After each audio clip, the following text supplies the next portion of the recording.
शुक्लांबरधरं विष्णुं शशिवर्णं चतुर्भुजं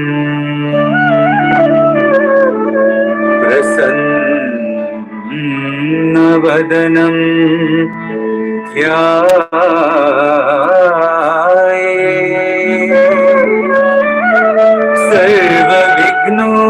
सर्वविघ्नोपशान्तये अगजा आनन पद्मार्कम् गजानन महर्निशम्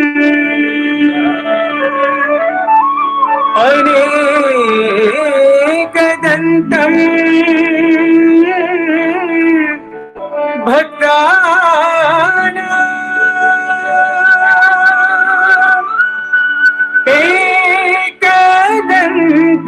एकदन्तमुपास्महे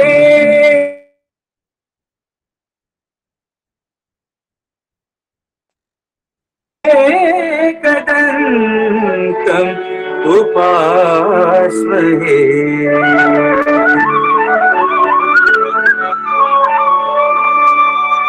पाहि गजानन दीनावना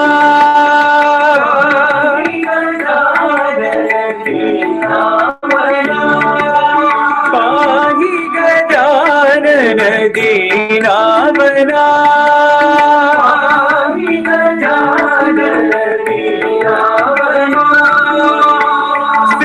सिंदूरवदना श्रितजनपालना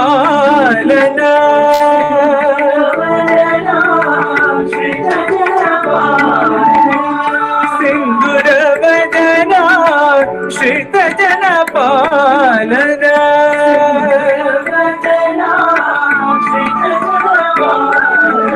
पाहि गजानन दीनावना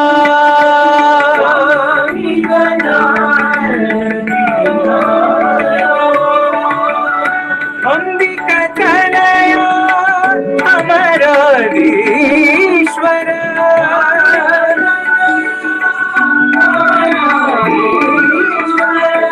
अंबिकतनया अमराधीश्वर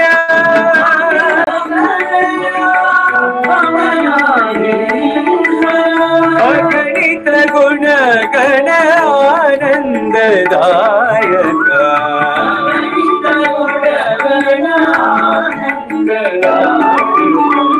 अगणित गुणगण आनंददायक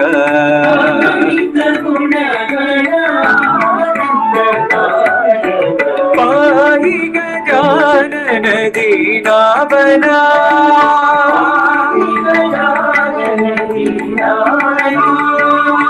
सिंदूरवदना श्रितजनपालना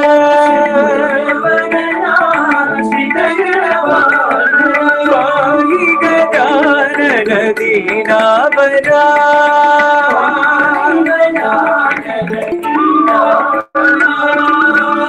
अंबिकतनया अमराधीश्वर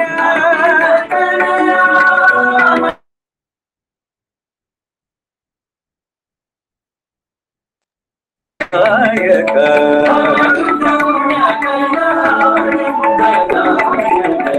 अगणित गुणगण आनंददायक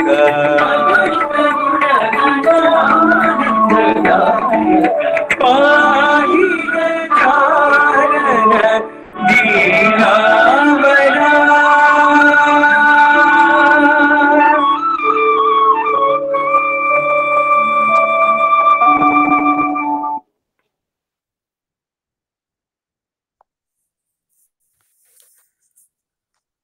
ओम श्री साई राम। बाबा के चरणों में कोटि कोटि नमन। आप सबको मेरा प्रेम भरा साई राम। सत्यम शिवम सुंदरम का अध्ययन कर रहे हैं। आइए आज इसके नए अध्याय रिक्ति की पूर्ति का अध्ययन प्रारंभ करते हैं। बाबा ने 8 मई 1968 को कंपाला, अफ्रीका में एक विशाल सभा संबोधित करते हुए कहा था, हे प्रेम स्वरूपियों, स्वार्थ से ऊपर उठकर प्रेम उत्पन्न करो और अपने नाम और पूर्वजों की महान परंपराओं को बनाए रखो। हृदय की अंतर्राष्ट्रीय भाषा को सीखो और उसे कार्य रूप में परिणित करो। आपके पड़ोसी भी जब दुख में होते हैं तो उसी भगवान से प्रार्थना करते हैं। यह बात भिन्न है कि उनकी प्रार्थना जबान से बोली जाने वाली किसी भिन्न भाषा में हो।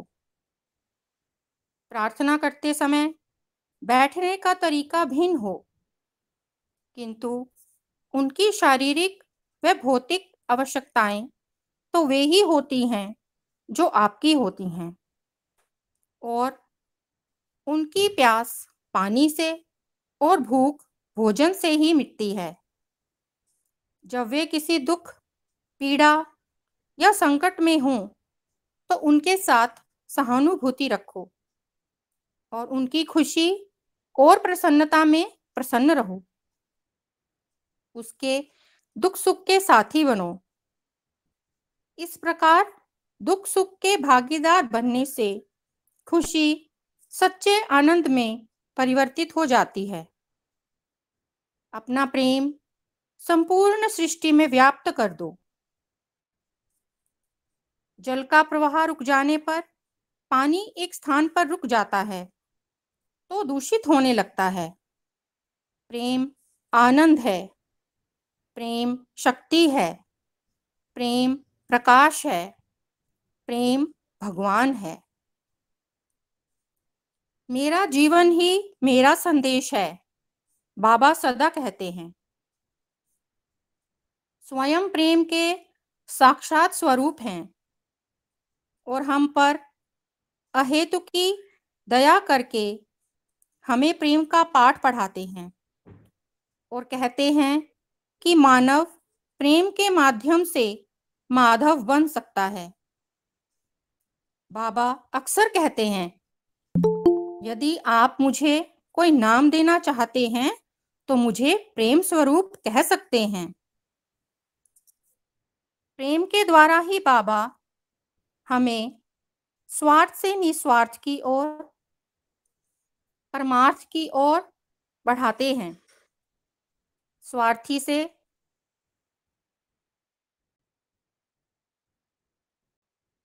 कार्याल बना देते हैं। टूस्टिन, कैलिफोर्निया, अमेरिका से श्री सत्य साईं बुक सेंटर के मंत्री श्री डॉरिस बॉब लिखते हैं, मैं बहुत प्रसन्न हूं कि मुझे भगवान की कुछ सेवा का अवसर प्राप्त हुआ है। पुस्तक केंद्र के मंत्री के रूप में काम करना मेरे लिए बहुत प्रसन्नता का विषय है। जब से बाबा के बारे में जाना है, हमारे सबके संपूर्ण जीवन ही बदल गए हैं। इतनी प्रसन्नता, इतना सुख हमने पहले कभी नहीं जाना था। इस मामूली रूप में भी उनकी सेवा का यह कार्य कितना आनंद प्रदायक है। क्रिसमस की संध्या को गैरी और शेरन ने अपने घर भजन का कार्यक्रम रखा। जब वे भजन के लिए तैयारियां कर रहे थे तो एक अद्भुत घटना हुई।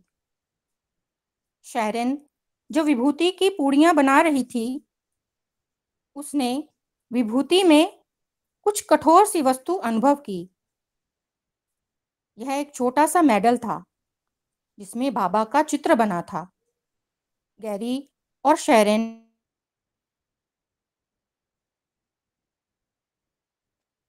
उन पर क्रिसमस की संध्या पर अपना अनुग्रह किया था। उनके साथ साथ हम भी सब आनंद विभोर थे। वास्तव में बाबा के वे चमत्कार जो वह अपने भक्तों की चेतना और जीवन में करते हैं बहुत ही अद्भुत और विस्मयकारी होते हैं। बाबा अपने भक्तों में इतने धीरे धीरे और अज्ञात रूप में परिवर्तन करते हैं कि व्यक्ति को स्वयं भी पता नहीं चलता कि क्या हो रहा है। और एक दिन अचानक ही वह अनुभव करता है कि वह बदल गया है। उसकी आदतें, स्वभाव, व्यवहार और आचरण में परिवर्तन आ गया है। यह वास्तविक चमत्कार है। स्वामी कारुण्यानंद जी गोदावरी के तट पर राजमुंद्री में सेवा कार्यों के लिए स्थापित एक बहुत बड़े संगठन के संस्थापक अध्यक्ष हैं। इस संगठन की स्थापना 45 वर्ष पूर्व हुई थी और कुष्ठ रोगियों के लिए एक अस्पताल तथा अपंग और असहाय लोगों के लिए एक आश्रम भी स्थापित कर दिया गया है। एक दिन प्रातः जब स्वामी जी अपने निवास से बाहर निकले तो उन्हें वो द्वार बेटे पर थोड़ा ठीक कर रही थी। उस दिन मैं एक निकाला था स्त्री तो मिली। गर्म वाली निकल आई थी। हाँ, तो ये तीन इधर नहीं है, इधर है। ये तीन वो ठीक करके रख के ये तीनों आगे रख दे। नाइटी के नीचे ये पहन के ना बड़ा कंफर्टेबल लगा। जो बहुत ही करुणाजनक स्थिति में थी, उसको वहां एक अज्ञात स्थान से रेलगाड़ी द्वारा लाया गया था। उसके पास उसकी 2 वर्ष की एक लड़की थी। स्वामी जी ने उस स्त्री को अस्पताल में भर्ती करवा दिया और लड़की को हॉस्टल में ले जाकर वहां की महिलाओं के सुपुर्द कर दिया। उस स्त्री की कुछ दिनों में ही दशा सुधर गई। वह गर्भवती थी और कोई 1 सप्ताह में उसके बच्चा होने वाला था। उस अस्पताल की दीवार पर बाबा का एक चित्र लगा था, जिसमें बाबा एक नारियल के वृक्ष के सहारे कुछ छिपे हुए से मुस्कुराते हुए खड़े थे। एक सायंकाल उस अस्पताल के इंचार्ज और कार्यकर्ता एक चलचित्र देखने चले गए और जब वे लोग लौटे तब तक उस स्त्री ने एक पुत्र को जन्म दे दिया था। उस शिशु को स्नान करवा दिया गया था और फिर सफेद तौलिए में लपेटकर पालने में सुला दिया गया था। जच्चा की भी उचित रूप से देखभाल की गई थी। उन्हें यह सब देखकर बड़ा विस्मय हुआ और उन्होंने उस स्त्री से पूछा कि तुम्हें किसने संभाला।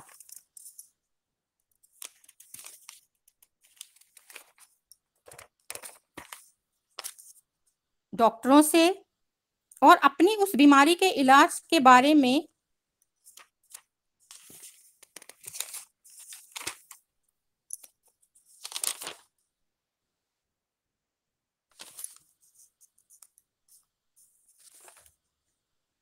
और उन्होंने उस स्त्री से पूछा कि तुम्हें किसने संभाला।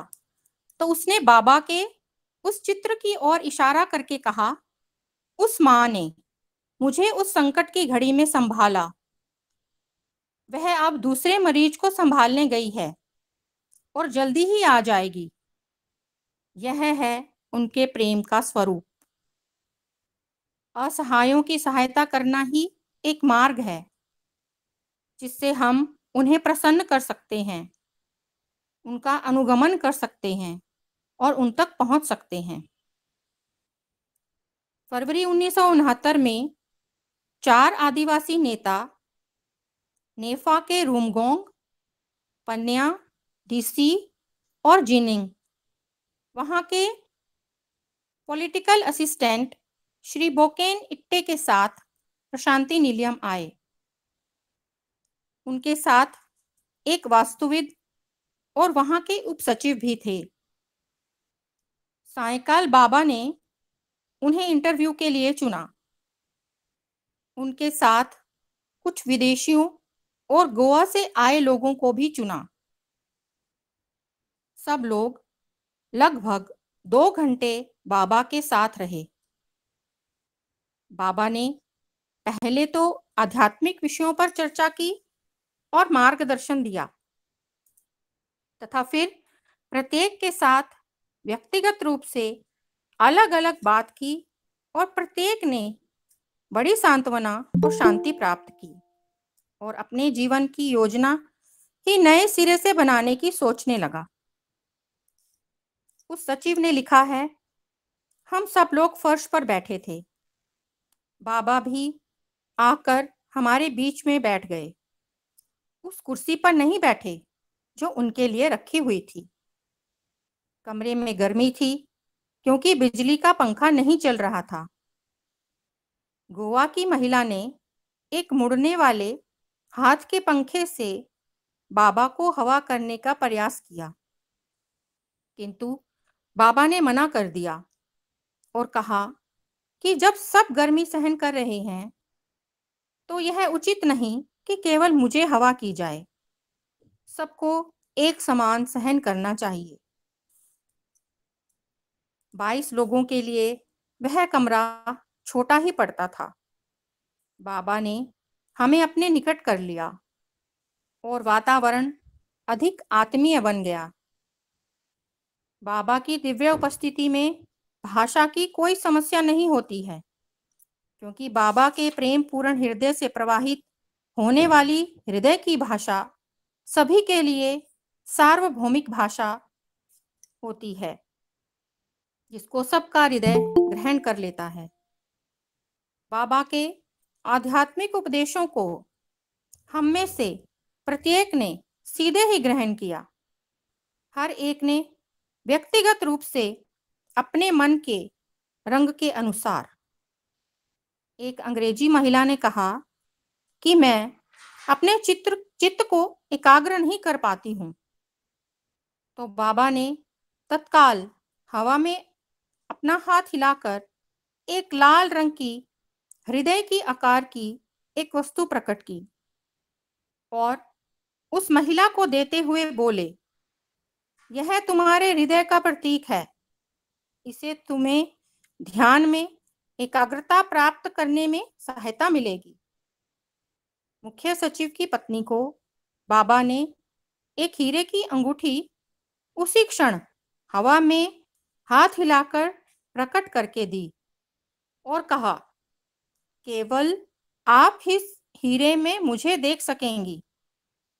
यह हीरा डायमंड नहीं है, बल्कि मन को मारने वाला है। भगवान का ध्यान करने से इच्छाओं और कामनाओं का नाश होता है और फलस्वरूप मन वश में हो जाता है। चित्त की वृत्तियां ज्ञात होने लगती हैं, क्योंकि इच्छाएं ही मन को नचाती रहती हैं। यह वास्तव में एक आध्यात्मिक उपदेश था।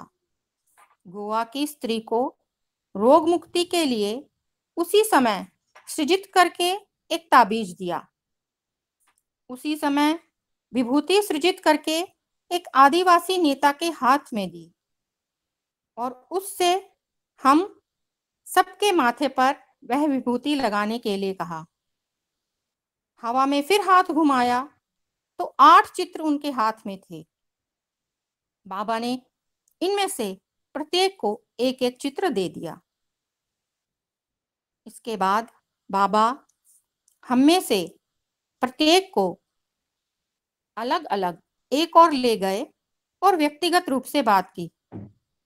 हम सब यह देखकर आश्चर्यचकित थे कि बाबा को हमारी समस्याएं, सारी बातें और कमजोरियां ज्ञात थीं और उन्होंने हमें उनके समाधान और इलाज बताए।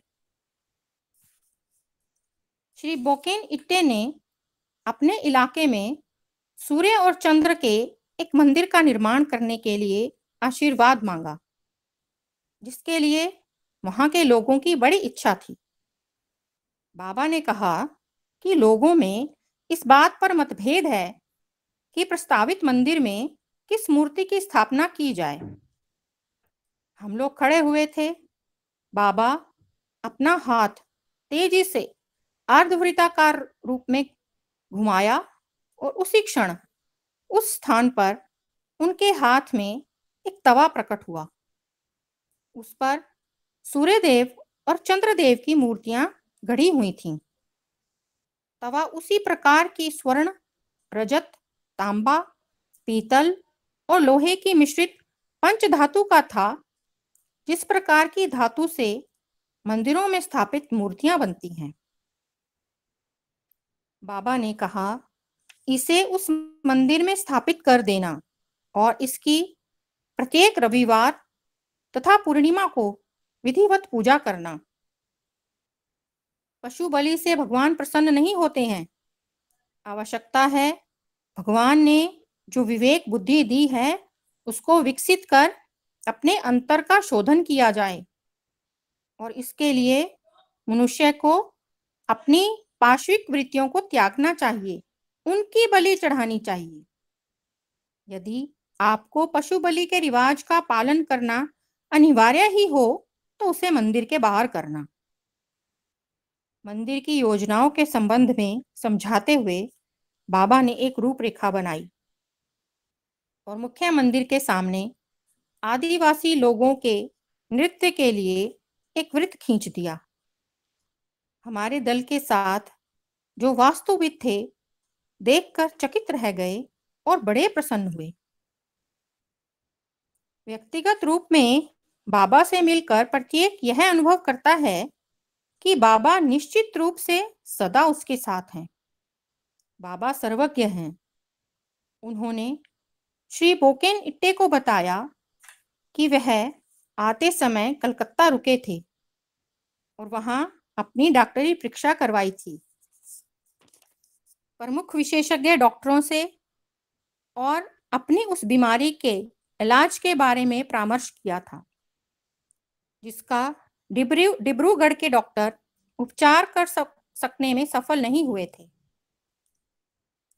बाबा ने उसी क्षण सृजित करके सर्व रोग हर चिंतामणि अर्थात विभूति दी, और उसकी पहली पुड़िया खाते ही उन्हें बहुत आराम मिला और फिर बाद में उसके कष्ट का स्थायी रूप से निवारण हो गया और उन्हें वह रोग फिर कभी नहीं हुआ। आदिवासी सरदारों को भगवान का प्रेम प्राप्त हुआ। उन्होंने प्रेम मांगा और उन्हें प्रेम मिला। बाबा कहते हैं, जब पिता पुत्र को कोई वस्तु देता है तो किसी अभिमान के साथ नहीं देता, या वह यह आशा नहीं करता कि उसे इसका कोई प्रतिफल मिलेगा। प्रेम का यह अजस्त्र प्रवाह है जिससे हमारे शुष्क हृदय आशा, विश्वास, दया और प्रेम से सिंचित और सृजनशील हो जाते हैं, और उसकी उसी पूर्णता होती है दिव्य आनंद की प्राप्ति में। डॉक्टर बी जानकी रमन राव ने मुझे बाबा के ऐसे अनंत प्रेम का एक उदाहरण लिखकर भेजा था। रात के 2 बजे थे। मैं और डॉक्टर डी भास्कर राव एक रोगी को संभालने में लगे हुए थे। उसकी दशा गंभीर थी, नाड़ी लुप्त थी, रक्तचाप लिया जा सकना तक संभव नहीं हो रहा था। हमने अनुभव किया कि अब उनकी दशा तेजी से बिगड़ती जा रही है। रोगी को जनरल वार्ड से हटाकर एक विशेष कमरे में रखा गया। कोरोमिन का एक इंजेक्शन दिया गया और बाबा ने हमें उसके लिए जो विभूति की पुड़िया दी थी उसमें से कुछ विभूति उसके मुंह में डाल दी। दूसरे दिन सुबह 8 बजे हमने देखा कि रोगी की नाड़ी सामान्य थी और उसने हमें बताया कि रात किसी ने उसकी बड़ी सहायता और संभाल की। वह रात में उसकी संभाल करने वाला कौन हो सकता था? नर्स और परिचारक को इस संबंध में कुछ ज्ञात नहीं था और ना ही उन लोगों ने रात को रोगी की कोई देखभाल की थी। क्या ही रहस्यपूर्ण घटना हुई थी अस्पताल में जिसका कोई स्पष्टीकरण नहीं था। हम सब लोग आश्चर्य में थे। कहने की आवश्यकता नहीं कि रोगी शीघ्र ही स्वस्थ हो गया और प्रसन्नता के साथ अपने घर लौट गया। डॉक्टर ए रंगा राव जब मद्रास से प्रशांति निलयम आ रहे थे, उनकी मोटर के पेट्रोल से चिंगारियां निकलती दिखाई पड़ी। वे साई राम चिल्लाए और हाथों में मिट्टी भरकर उन चिंगारियों पर फेंकने लगे। आग बुझ गई और उन्होंने प्रशांति निलयम तक की आगे की यात्रा बिना किसी कठिनाई के आराम से पूरी की। कर्नल राजा ने मुझे बताया कि तेजपुर नेफा में उनके बंगले के पास बांसों के एक कुंज में आग लग गई और लपटें उठने लगी। उनकी पत्नी भयभीत होकर यह देखने बंगले से बाहर आई कि कहीं उस और रहने वाले नेपालियों की झोंपड़ियों में आग न लग जाए। वह जोर जोर से चिल्लाने लगी, सत्य साईं बाबा, सत्य साईं बाबा। और कर्नल के शब्दों में आग स्वतः ही और एकदम बुझ गई। 5 सेकंड भी नहीं लगे, जबकि आग इतनी प्रचंड थी कि यदि 1 दर्जन आग बुझाने वाले दमकल होते तो भी शायद उस पर घंटों में काबू पा सकना मुश्किल होता। यह एक और उदाहरण था बाबा की सर्वव्यापकता और सर्वशक्तिमता का, उनकी दया का, जो वह किसी की भी करुण पुकार सुनकर कहीं भी पहुंच जाते हैं और रक्षा करते हैं। श्री एस.एन. के सुंदरम, संस्थापक और निर्देशक, पंडियन बैंक ने अपने पत्र में लिखा, मेरे भाई की जांघ की हड्डी टूट गई थी कोई 6 माह पूर्व, जब बाबा चिन्नापल्ली में हमारे घर पधारने वाले थे। मैं अपने भाई को लिवा लाया और एक कुर्सी पर बैठा दिया, हॉल में पीछे की ओर। जब बाबा पधारे, मुख्य हॉल में भजन हो रहे थे। बाबा चुपचाप वहां पहुंचे जहां मेरा भाई कुर्सी पर बैठा था और उसी क्षण विभूति सृजित करके उसे दी और खाने के लिए कहा तथा थोड़ी सी विभूति उसके ललाट पर लगा दी। बाबा मुख्य हॉल में लौट आए और मेरे निकट आकर बोले, मैंने तुम्हारे भाई की टांग ठीक कर दी है। 3 दिन के अंदर ही मेरा भाई घर में चलने फिरने लगा और 1 सप्ताह में बिना किसी की सहायता के बगीचे में घूमने लगा और 1 माह बीतते बीतते तो वह सामान्य रूप से चलने फिरने और काम करने लगा।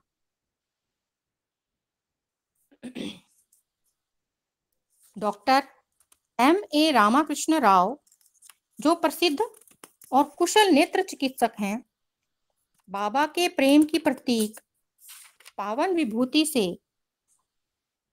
चमत्कारिक प्रभाव के संबंध में अपना अनुभव लिखते हैं।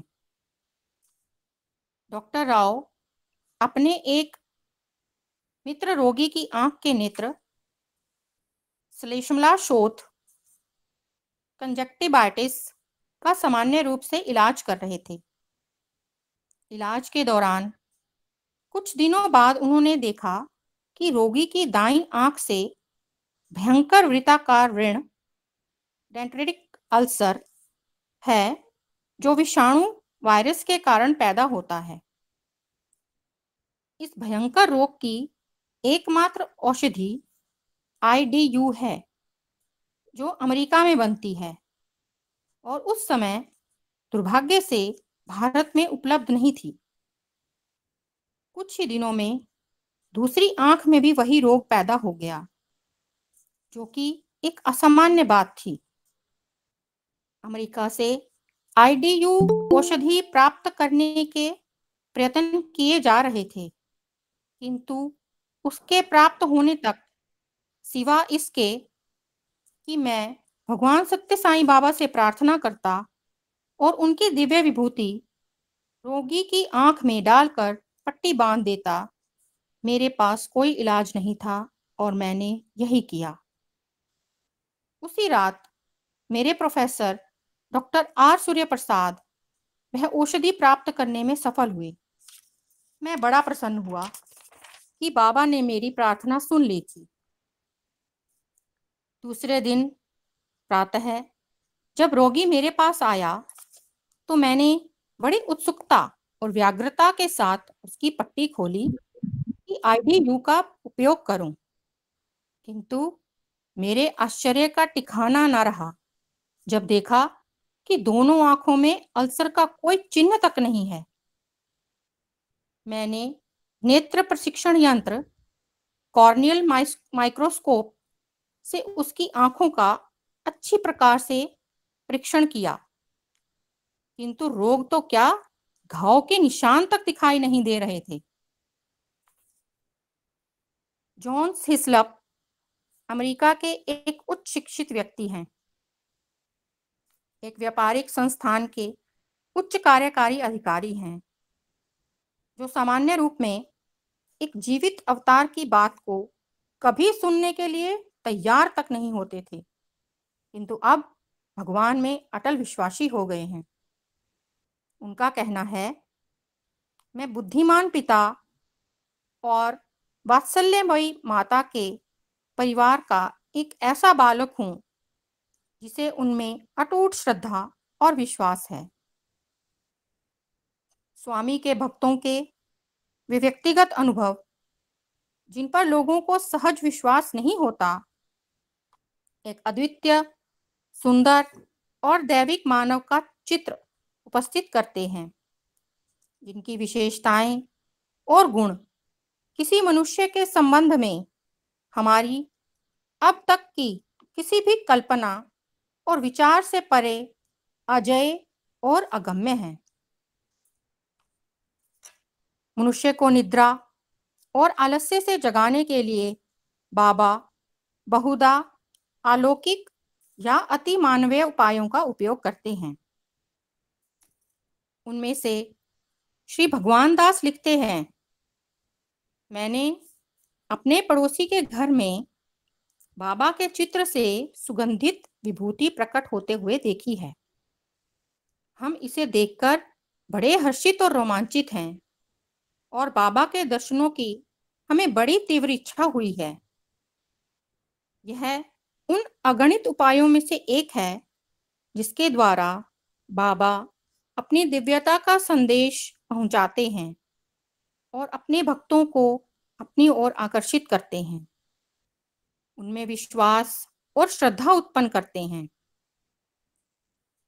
नेफा के एक दुर्गम्य स्थल में, जहां विभूति की पवित्रता को लोग सहज ही नहीं समझते, बाबा के चित्रों से आकर्षक आकार बनाते हुए या प्रणव का प्रतीक बनाते हुए मधु, अमृत या कभी मक्खन, दूध, अक्षत, मूल्यवान पत्थर आदि प्रकट होते हैं।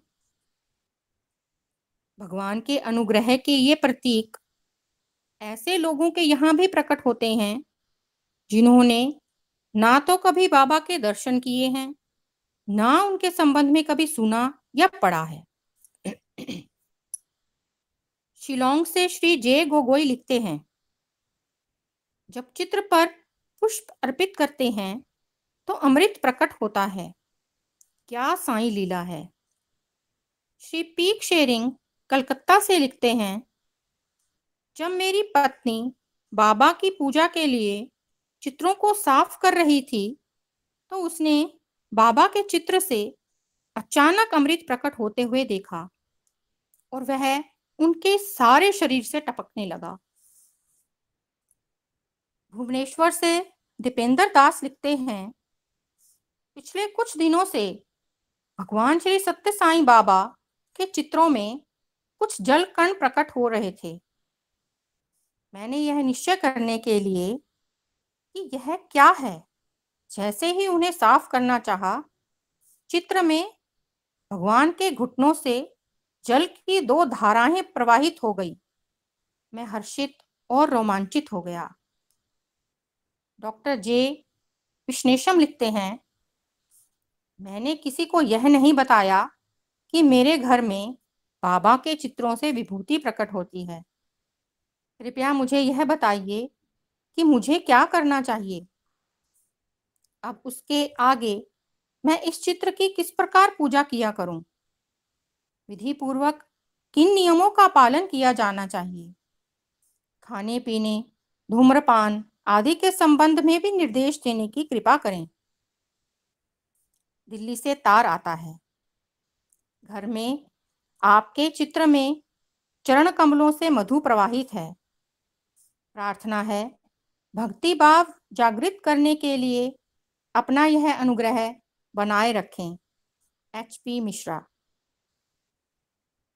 सोनपुर चाय बागान में जहां साईं भक्तों का सत्संग होता है, जब भक्तगण नगर संकीर्तन से लौटकर आरती कर रहे थे, बाबा के चित्र से अमृत प्रकट हुआ। डॉक्टर बरुआ ने लिखा है, हम सब आनंद विभोर हो गए। बाबा की दिव्य उपस्थिति का यह स्पष्ट संकेत पाकर। आकाशवाणी कोहिमा के केंद्र निदेशक श्री मुरलीधरन लिखते हैं, हमारे यहाँ भजन में वेंकटेश्वर भगवान के दो भक्त आए। जब आरती हो रही थी, बाबा के चित्र से कुछ गिरा। जब देखा तो पता चला कि वह तो श्रीपद रेणु, जो तिरुपति में वेंकटेश्वर भगवान की पूजा के पश्चात भक्तों को दी जाती है। किसी व्यक्ति की रुचि या स्वभाव के अनुरूप अथवा किसी भी दुखद परिस्थिति की विषमता के अनुरूप साधक पर वांछित प्रभाव डालने और दूसरों में भक्ति की प्रेरणा भरने वाला भगवान के अनुग्रह का कोई भी प्रतीक बहुत ही उपयोगी होता है। बहुत अधिक समय नहीं हुआ कि मैं तो बिल्कुल मर ही चुकी थी। मैरी ने अपनी अध्यापक हिल्डा चार्ल्टन को न्यूयॉर्क में लिखा, मेरी मृत्यु आंतरिक भी थी और बाहरी भी, अर्थात शारीरिक और मानसिक दोनों ही दृष्टियों से मैं मरी हुई थी, क्योंकि मादक द्रव्यों के कुसेवन की बुरी लत पड़ गई थी, सो भी हेरोइन की। जब किसी प्रकार मैंने आदत छोड़ी तो मुझे पी लिया और जिगर की बीमारी हो गई और बहुत दिनों तक सख्त बीमार पड़ी रही। कुछ समय बाद मुझे मार्क श्लेष ने भारतवर्ष से बाबा की पावन विभूति भेजी और उससे मुझे बहुत लाभ हुआ और मुझे ठीक होने में सहायता प्राप्त हुई। मैं निराशा में डूबी हुई थी, ना कोई घर था, ना ही भविष्य, सब कुछ अंधकारमय और अनिश्चित। किंतु साईं बाबा को अतिशय धन्यवाद कि मैं अप्रसन्न और सुखी हूँ, क्योंकि अब मैं अपनी माँ के साथ घर में रहती हूँ और कॉलेज पढ़ने की योजना बना रही हूँ। मेरे अन्य 3 मित्र जो नशीले पदार्थों के सेवन करने की बुरी आदतों के शिकार हो गए थे, अब अपनी आदतें छोड़ चुके हैं और सही मार्ग पर आ गए हैं। अब जब मैं उस समय की सोचती हूँ जब नशीले पदार्थ की मात्रा अधिक से लेने के कारण मैं मृत्यु के सन्निकट पहुंच गई थी, तो सिहर उठती हूँ। मैं बाबा के प्रति अपनी हार्दिक कृतज्ञता प्रकट करती हूँ। पी जानकी रामैया ने बाबा के संबंध में सुन तो रखा था, किंतु कभी उनकी ओर आकर्षित नहीं हुए। अपनी इस धारणा के कारण कि देश में ना जाने कितने साधु और बाबा भरे पड़े हैं और अपने धंधे करते हैं, वैसा ही कोई एक और बाबा होगा। जानकी रामैया भगवान शिव के पुजारी थे और जिस शिवलिंग की वे पूजा करते थे वह उनके गांव से 5 मील दूर एक मंदिर में स्थापित था और अनेकों शताब्दियों से उनके पूर्वज उसकी पूजा करते हुए चले आ रहे थे। शिवरात्रि का पर्व निकट आ रहा था और 15 फरवरी को उत्सव मनाए जाने की तैयारियां हो रही थीं। किंतु इसी बीच उनको डिप्थीरिया के भयंकर रोग ने आ दबोचा। ज्वर तीव्र था और पीड़ा असहाय थी। अस्पताल या डॉक्टर की सेवाएं उपलब्ध नहीं थीं, इसलिए जो कुछ दवाइयां थी उन्हें दी गईं। गांव के सयाने और ओझों ने भी अपने प्रयत्न किए, किंतु सब बेकार सिद्ध हुए। 13 तारीख की रात को उन्हें याद आया कि उनके घर में किसी मित्र द्वारा कुछ समय पूर्व दी हुई प्लास्टर ऑफ पेरिस की बनी बाबा की एक मूर्ति है। बाबा की चमत्कारी शक्ति के संबंध में उन्होंने सुन ही रखा था। सोचा क्यों ना उनसे ही इस संकट घड़ी में प्रार्थना की जाए। बाबा की अवक्ष प्रतिमा को अपने पलंग के पास रखवाकर वह उस पर काफी देर टकटकी लगाकर देखते रहे और धीरे धीरे उन्हें नींद आ गई। उन्हें स्वप्न आया जिसमें बाबा ने उन्हें दर्शन दिए और पानी पीने के लिए कहा, किंतु जानकी रमन ने बाबा से कहा कि पानी निगला नहीं जाता। स्वप्न में बाबा जानकी रमन से पानी पीने पर बल देते रहे। उसी समय उनकी स्त्री आई पानी का एक भरा जग लेकर और उन्होंने वह गट गट करके खाली कर डाला और जैसे ही अंतिम घूंट ले रहे थे उनकी आंख खुल गई। रात के 11 बजे थे। बुखार गायब था और एक गले का दर्द भी डिप्थीरिया के साथ गायब हो गया था। 15 तारीख तक वह इतने भले चंगे हो गए कि उन्होंने शिवरात्रि के दिन उत्सव में पूर्ण उत्साह से भाग लिया और भजन गाए।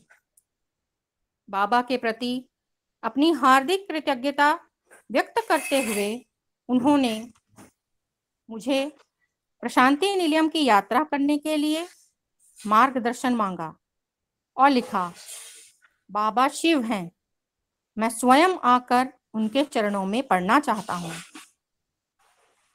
मद्रास से HK वाडिया लिखते हैं, मेरी फेफड़ों की बीमारी न्यूनोथोरेक्स का तीसरा दौर था।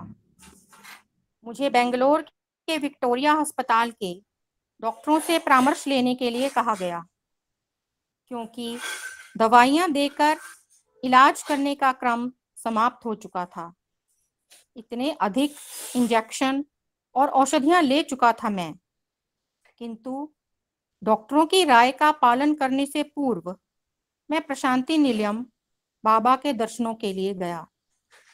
मैंने दर्शन किए और दूर से ही मन उनसे प्रार्थना की। वहां से विशेषज्ञों डॉक्टरों के परामर्श लेने के लिए चला गया। डॉक्टरों ने मुझसे कहा, किसने कहा है कि तुम्हें न्यूमैक्स थोरेक्स है? मुझे और जांच के लिए SDS सैनिटोरियम भेजा गया।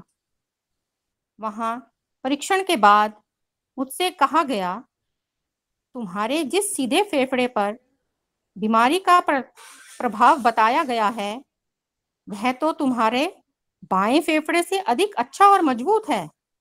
तुम्हें किसी उपचार की आवश्यकता नहीं है। बाबा के आशीर्वाद से मैं बिल्कुल ठीक हो गया था। केवल दर्शन ही पर्याप्त होते हैं बाबा के। होल्टेंडर निकोलस का अनुभव भिन्न प्रकार का था। बाबा के दर्शन करने के पूर्व ही मेरा उनके प्रति प्रगाढ़ स्नेह था। मैं उनके चित्र बना रहा था और जैसे ही वे पूरे हुए मुझे लगा कि अब मुझे केवल भारत जाकर बाबा के दर्शन करने हैं।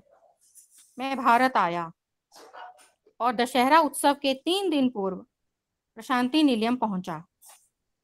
दशहरा उत्सव ही अनेकों अनुभवों से पूर्ण था, किंतु मैं उनके संबंध में कुछ नहीं कहूंगा। उत्सव के बाद मुझे जुकाम हुआ और वह बिगड़ता चला गया। मुझे बहुत तेज बुखार हो गया। मैं सीधी तरह कुछ सोचने में भी असमर्थ हो गया। डॉक्टर ने अस्पताल में मुझे कुछ औषधियां देते हुए ये शब्द कहे, साईं राम, केवल आप ही इसे ठीक कर सकते हैं।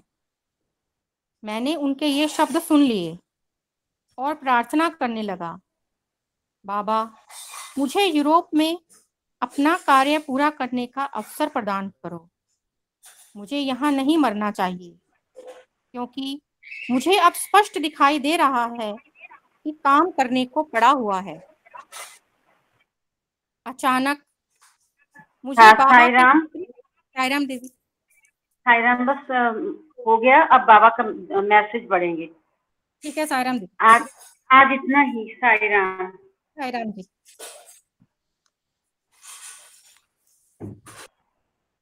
आज का पाठ जो अभी हमने समाप्त किया, बहुत सुंदर और स्वामी के रिक्ति में पूर्ति, यही है ना इसका हेडिंग? हाँ, रिक्ति की पूर्ति। जहाँ रिक्ति है, कुछ नहीं है, वहां पूर्ति हुई है। भगवान बाबा के चमत्कारों से परिपूर्ण है। कैसे कैसे भगवान ने अपने भक्तों को चुना, ढूंढा और उनकी रक्षा की है। और स्वामी तो कालातीत है। सिर्फ भारतवर्ष में ही नहीं, विदेशों से भी उन्होंने अपने भक्तों को बुला लिया और अपने भक्तों की रक्षा की।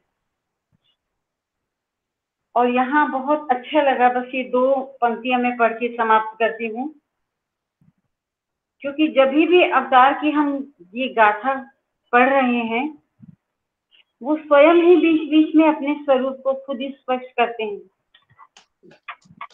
ऐसी हम जैसी मानवता के आगे कि समझ लो कि मैं वास्तव में कौन हूँ।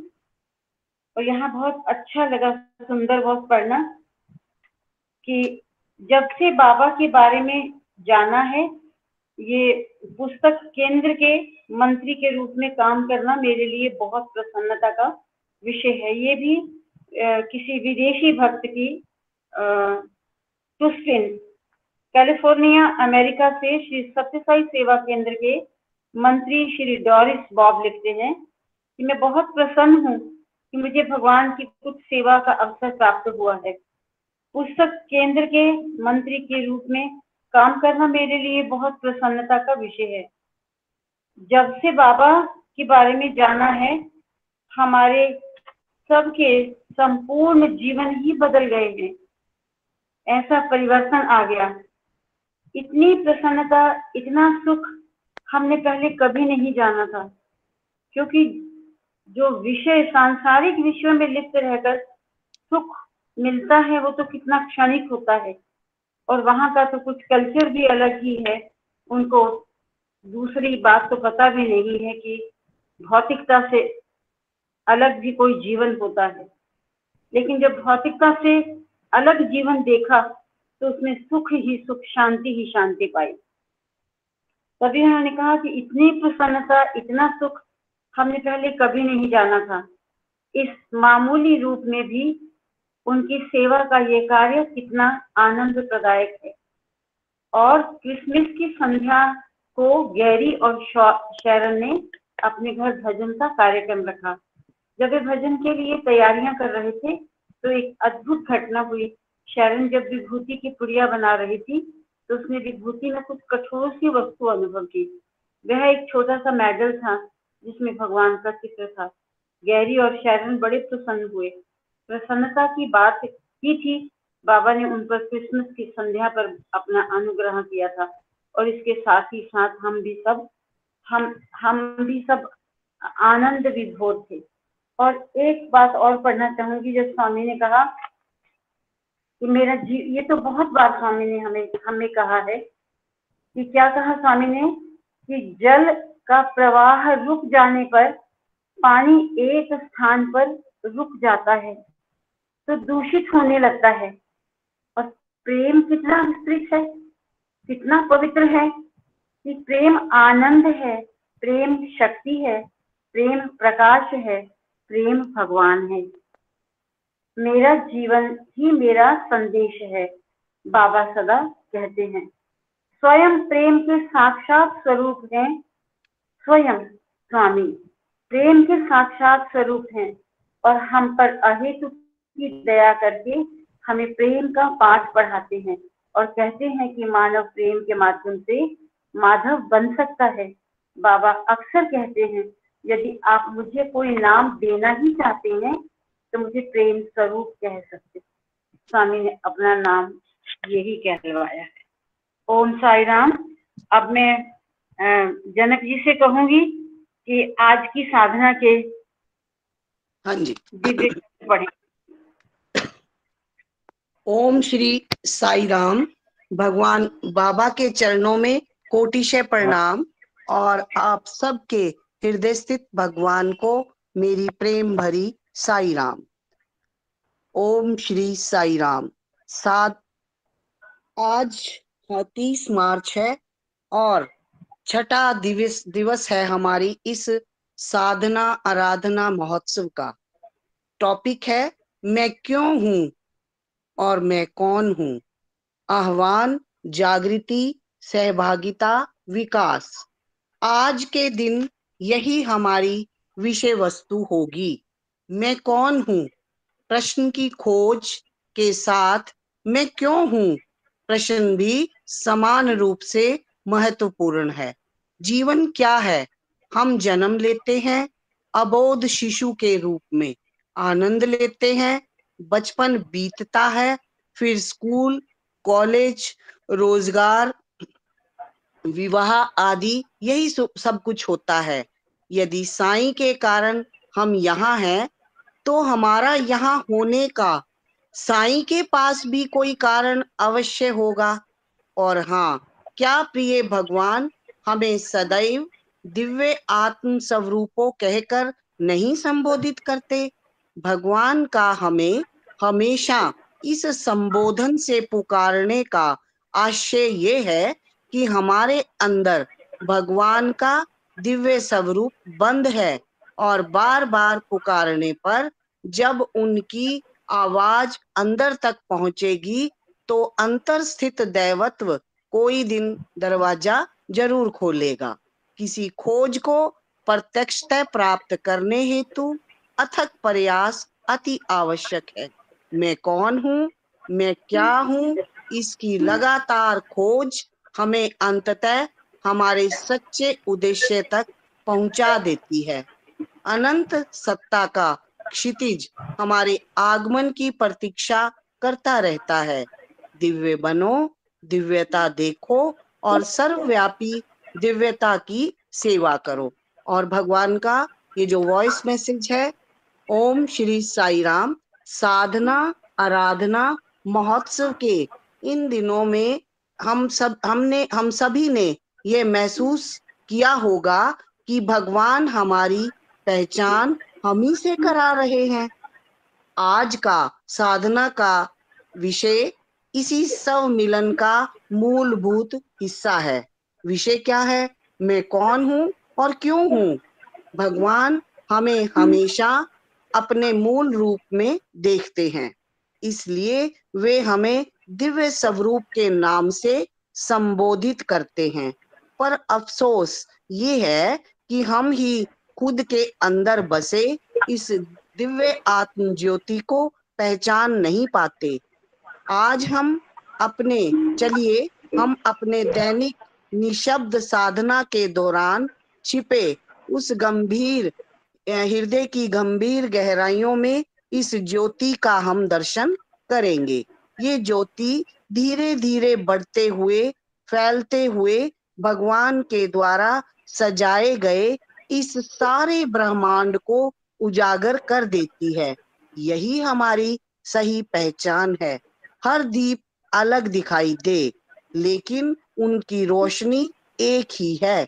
स्वामी ने हमारा हृदय दीप को प्रज्वलित किया है ताकि हम उसकी रोशनी 10 दिशाओं में फैला सकें।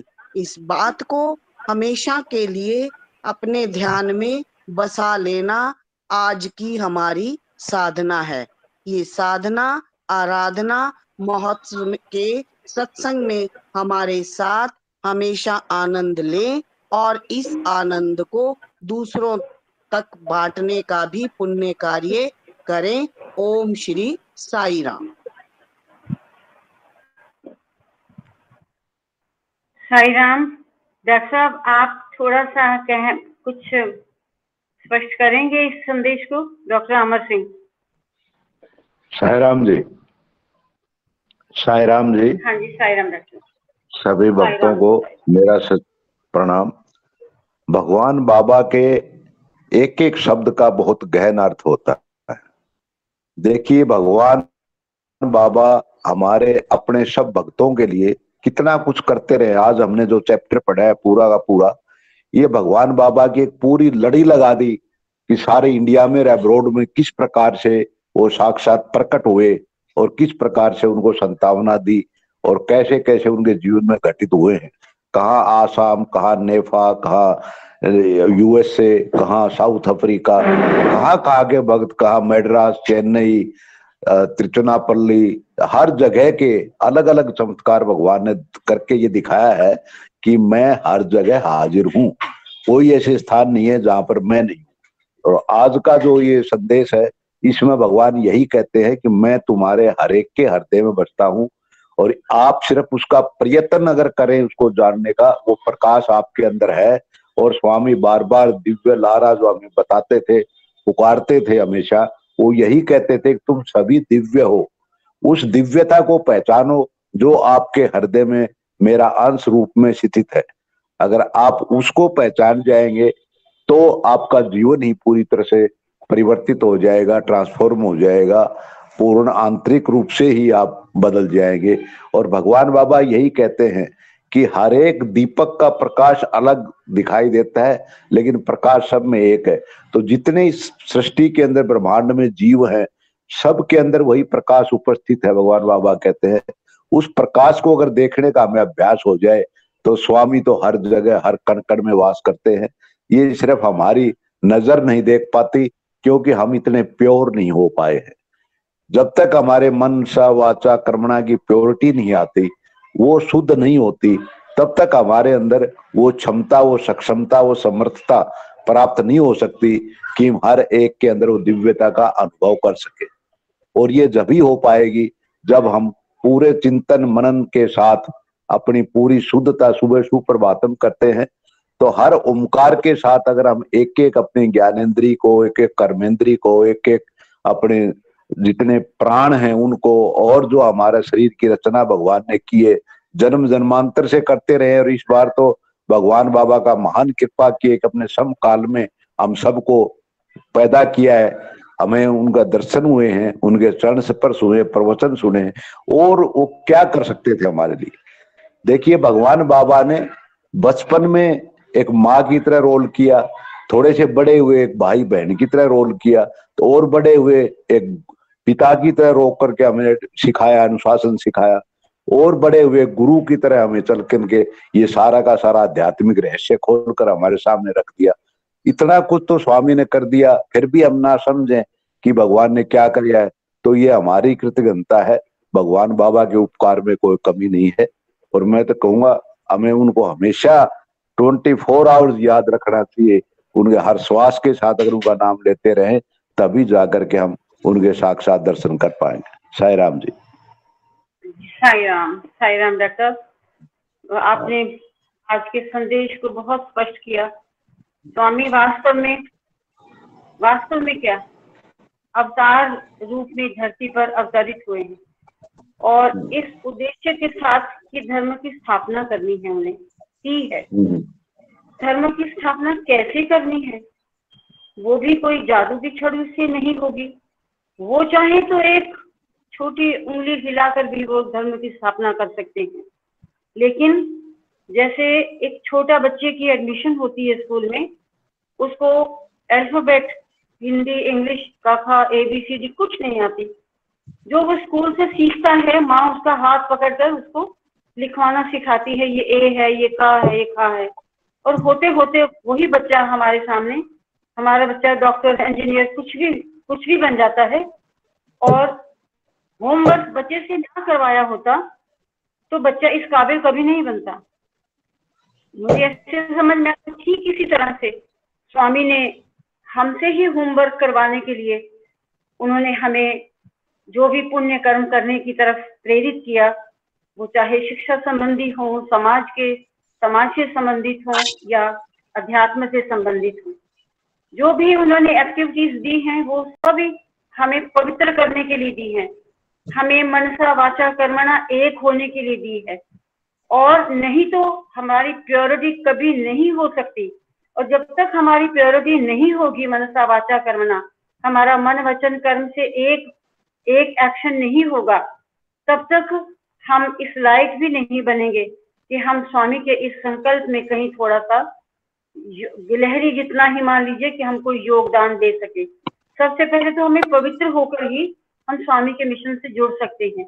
और तभी जब हम मनसा वाचा कर्मणा हो जाएंगे, अंतर्मुखी होंगे, तब कहीं शायद आज का जो प्रश्न है मैं क्यों हूँ और मैं क्या हूँ, शायद इस तरफ हमारा ध्यान जाए। तो बस आज ये प्रश्न आगे रखा है, तो इस प्रश्न के बारे में हमें चिंतन करना है, मनन करना है कि मैं क्यों हूँ और मैं क्या हूँ। इस पर हम अपने ऐसे इस ग्रुप में, सत्संग में हम जरूर डिस्कशन करते रहेंगे। ये वो प्रश्न है जो चिरस्थायी है, चिरंतन है, आज भी है, कल भी। जब तक हम उस परम पिता के दर्शन नहीं कर लेते, उसके वास्तविक स्वरूप को जान नहीं लेते, तब तक हमारा ये प्रश्न रहेगा, मैं क्यों हूँ और मैं क्या हूँ। ओम साई राम। आप सभी मेरे ब्रदर सिस्टर जो भी साई ग्रुप में हैं, मेरा तो सबसे हाथ जोड़ कर रिक्वेस्ट है कि आप सभी इस प्रश्न पर चिंतन कीजिए और हमें जो भी समझ में आता है हम एक दूसरे के साथ शेयर करें। इसीलिए भगवान ने हमें ये विचार, हमें ये थॉट दिया है कि तुम सोचो तुम कौन हो।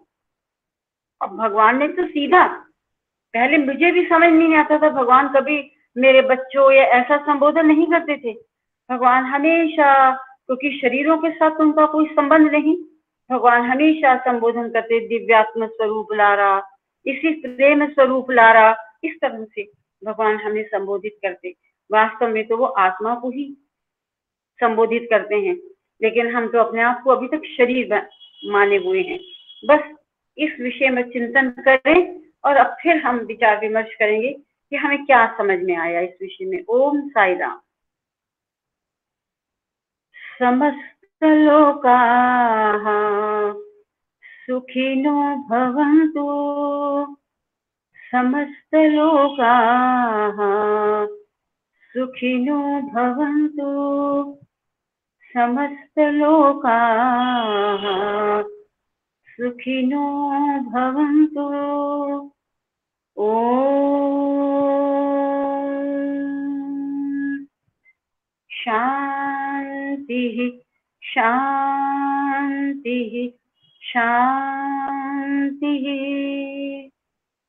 जय बोलो भगवान